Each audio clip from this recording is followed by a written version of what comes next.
What's going on, guys? Sean here, and I got a really cool steel video for you guys. We're going to be talking about Niolox blade steel. So what the fuck is Niolox blade steel? So Niolox is a really cool steel with an excellent blend of properties. And I know whenever you talk about blade steel, first off, everybody wants to know, is it going to be the best steel ever? Is it going to hold an edge forever? No, it's never like that. There is no such thing as a best steel, but there is a best steel or a right steel for the right job. It's a lot like cars. You want a truck to haul shit. You want a Prius if you want to get super gas mileage, this and that. That's all there is to it. That's all there is to any of these steels. So with Niolox, we're looking at balance. We're looking at excellent ratios of wear resistance, toughness, edge stability, ease of sharpening, things of that nature. And then one of the most important and most overlooked things about Niolox and some other steels is, do they allow you to take a polished edge? How aggressive is the edge? How does the edge come up? Does it deburr properly? A lot of that has to do with heat treatment, but there is some inherent qualities to the steel itself, any steel for that matter, that kind of dictates what you can and can't do with that stuff. So with Niolox, what is it? Niolox is basically 0.80 on the carbon. It's got a lot of chromium in there to make it a stainless blade steel. Its claim to fame is the fact that you have 0.70 on the niobium. Now, that doesn't seem like that much. It's just under 1%, but you have to remember this is a non-powdered steel. This is not a powdered alloy. So you can't pack the shit out of it with a ton of vanadium and other carbide formers like you can with powdered steels like S30V and S90V. It's not going to happen. That'd be detrimental to the quality of the blade without that powdering process. The powdering process allows you to bypass the clumping effect that happens with these alloy carbides and alloys themselves as the steel solidifies and cools in an ingot. So it just bypasses that. That's why powdered steels, you're not going to powder 52-100 or anything like that. That wouldn't make any fucking sense. So with Niolox, like I was saying, 0.70 niobium. What the fuck is niobium? Niobium is essentially a really hard metal transitional carbide. It does a few things inside there, but what it does is it forms a really hard small packet inside the steel, much like vanadium, molybdenum, tungsten, things like that. It's a carbide former. Now, you don't see a lot of it in a lot of steels, and some people, they argue about niobium being maybe finer than vanadium, maybe being harder than vanadium. All that stuff is kind of bullshit. Niobium is actually softer than vanadium, just by a hair. It does some interesting things in the steel since it's not very soluble inside of the iron matrix, but that's for another video. We'll get into the details of that later. So with Niolox, what's cool is the fact that you have that pinch of niobium inside there, which is kind of an element you don't see that much of inside of steels for a lot of reasons. And you also have a little pinch of vanadium inside there as well, about 0.90. So you have a stainless steel that's 0.80 on the carbon as well, and that's important too for toughness. Because the higher you go up in carbon, you get more strength, but at the same time, it's kind of a detriment to toughness. So everybody, they love 3V, and they're like, oh, it's super tough, it's super tough. They don't realize one of the reasons why it's super tough is the fact that you only have 0.80 carbon inside there. Steels like 5160 or steels that could be used for swords and stuff like that, you notice the carbon content of those is 0.60. And we can get into that in another video, but you kind of get what I'm talking about and how we're kind of at a really nice balance point with Niolox. Now, Niolox is similar in a lot of ways to something like Cruforge V, in that Cruforge V, though, is a simple carbon steel with a pinch of vanadium added to it. It's got 0.75 vanadium added to it, but a lot more carbon. We're up past 1%, but we're not stainless. So what's cool about that is you take Cruforge V, you drop the carbon, okay, and then you add a little bit more of the vanadium, because this only has 0.75, this has 0.90, and a pinch of niobium, which is also a hard carbide former, and it's stainless. So that's really badass right there. You can also compare it to something like, you can see I've got a big ass sheet of BD1N. I'm so fucking excited about this right here. And essentially the alloy content is similar in a lot of ways to BD1N. And again, I have to belabor to people, this is BD1N. It's completely different than BD1 because that nitrogen allows you to get a working hardness of 63, and that makes a huge difference. And you have nitrides, chromium nitrides in the steel that help with the solid solution strengthening to get you an incredible edge at high hardness without a lot of the brittle effects you can get with other steels, such as VG10. Steels of that nature are going to be a lot more brittle than BD1N at the same hardness.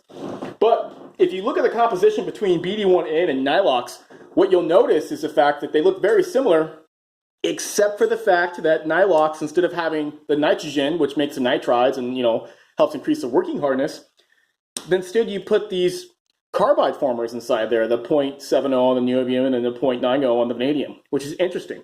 Now, if you go to knifesteelnerds.com, he actually has some, Laren Thomas has some micrographs of Niolox. It doesn't look incredibly exciting. I was still excited about it when I saw the micrographs, because what Laren belabors is the fact that this stuff is not as tough as AEBL, which of course it's not going to be.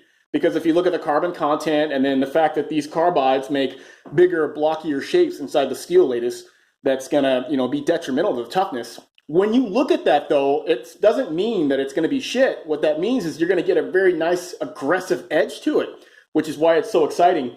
And how I came across this Niolox, actually, is I was talking to Lung Law, Bluntcut Metal Works. The guy is an absolute savant. And the thing about Lung Law is that he is really interested in the physics and how things move around inside the metal at a quantum level. So it's really fascinating to talk to him, and I love talking to him. And he actually really hooked it up with me and sold me these pieces of Niolox at a great price. At the same time, he sent me one of these right here, which is one of his blades. He wanted me to check out, see the stability and stuff like that. He sent it to me without an edge. It was 20 thousandths behind the edge there, and I put a slapped an edge on there. But this is supposed to be 65 HRC, and what impressed me and what he said I would be impressed by is the fact that it has great stability at that hardness. So a guy like Lung Law is able to do a lot of crazy cool stuff with it. When I looked at the spec sheet for Niolox, though, it's one of the shittiest metal spec sheets I've seen in my life, because it didn't really explain anything. A lot of the material spec sheets for steels will tell you exactly what austenizing temperature should hold for this amount of HRC at this temper and this and that, and whether you should oil quench or air quench and stuff like that. There really wasn't much on this steel except do this and you get to 59 HRC. And I will say that if you're playing around with Niolox at 59 or 60 HRC, I think that that'd be fucking disappointing.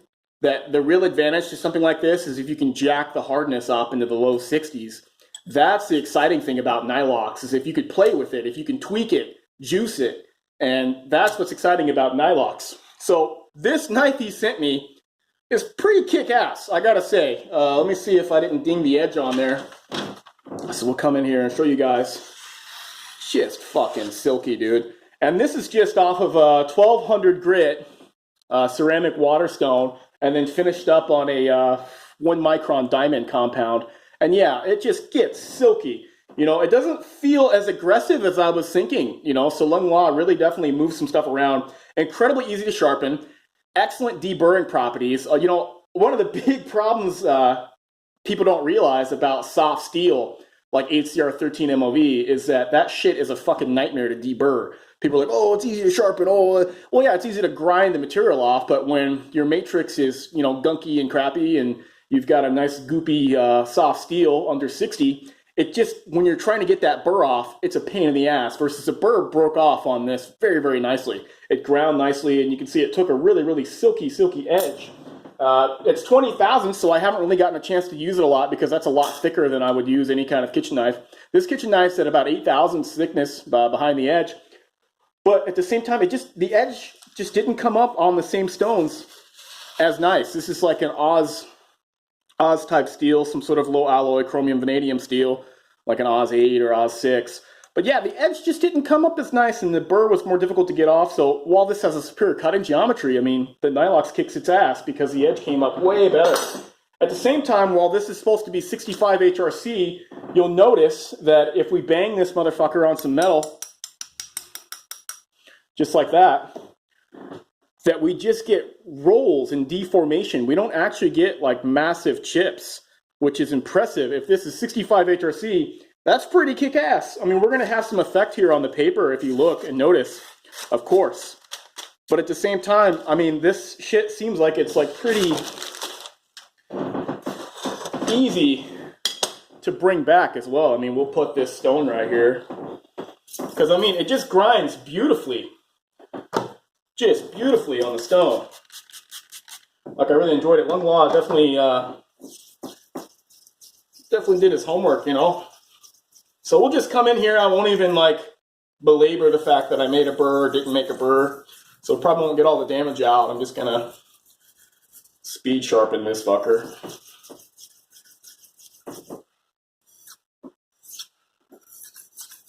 Some soft passes here. And try to clean up if I made a burr. I mean, you really got to confirm if you make a burr or not, you know.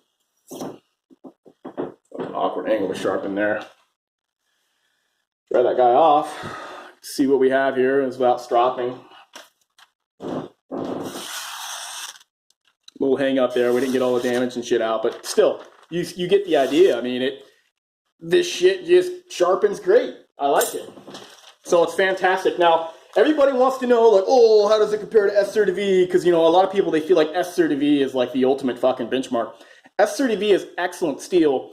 One of the big problems with S30V, though, is it really dictates how you're supposed to finish the edge. S30V likes a toothy edge. It's 60 HRC. It's packed with 4% vanadium carbide. It's really made to be more of a toothier edge steel because polished edges really do rely on high HRC to create high yield strength to hold the very, very delicate fine point of the apex. So if you've got a softer steel matrix packed with harder carbides, you know, at large volume, essentially what the steel is asking for you to do is keep it at a toothier finish to take the most advantage to it, which, you know, has benefits and drawbacks. I'm not saying a polished edge is the best for anything and a toothy edge is the best for anything, but you got to pick and choose what you like based on your preference and what you're cutting and stuff like that. So edge finish is a huge topic, and we'll have to talk about that in another video. But you know, people will say, oh, dismiss Niolox and say it doesn't have the same carbide volume or wear resistance of S30V. And what I'm saying in this video is that that's not the fucking end-all be-all of everything performance-related with steel. It's one huge benefit depending on how you're finishing the edge and what you're using the knife for. Now, I think the steel is awesome on this guy. I would really like to thin it out, you know, maybe like down to 10,000ths or 5,000ths to really see what we can do. Based on how I saw how it handled that damage chopping on the metal there, I definitely would say that if it's at that hardness, it should be dropped much, much lower than 20,000ths. Now, is it going to be able to baton like a fucking big-ass nail or anything like that? Probably not. It'll probably just, you know, fracture like this. But that shouldn't be the end-all be-all test for how ultimate a knife is or, you know, if it flexes and stuff like that. That's a bunch of sword shit. We care about knives. We care about the edges because the edges are what actually make contact with what you're cutting. And that's more important for a knife than all of that sword crap, because we're not doing battle with swords and fucking hitting them and shit like Highlander and there can only be one and blah, blah, blah, blah. But Nighlok steel, I'm very excited about it. We'll get into the nitty gritty geek out on this stuff later. I got to figure out how to get this stuff cut out and turned into a mini trapper blade shape and then figure out the best protocol to get something similar to what Lung is doing there. Or maybe I'll find something different. Maybe we can get a more aggressive edge. Because on paper, based on the micrographs that Larry and Thomas took, the stuff looks like it has a very similar structure to something like D2, which D2, if you don't know, is like the steel that's made just for a toothy, a very, very aggressive edge. And if you polish that stuff out, it doesn't seem to quite, you know, perform as good as it could as if you had a much toothier edge. A lot like S30V and S90V, things like that. But very, very exciting. We've got a lot of stuff to check out. One thing I didn't talk about, I'm really fucking excited about this. This is CTS B75P. If you don't know what that is, that's the powdered version of BG42, which is a classic steel, long forgotten. Before the days of S30V came, you had BG42. And the only reason why you didn't see more BG42 was just the fact that the company, Latrobe, that made it, was very, very fucking stingy. And they were not really helping knife makers get the stuff. So the powdered form of it should be really, really exciting. And again, we're talking balance. We're talking being able to choose what edge finish you want because we only have 1% vanadium, enough there to help with solid solution strengthening and a little bit of aggression at the edge. But at the same time, we can choose if we want toothy or if we want polish. So that's what's so badass about that steel right there. So we'll get more steel videos. I've got a shit ton more steels like Nitrobe 77. Somebody recommended that to me. That was actually Cliff Stamp. He recommended that steel to me and I'm really excited to check that out. K390. I got a few new Spydercos to check out and share with you guys, and should be awesome. Good stuff. Oh, all right. Get to fucking work.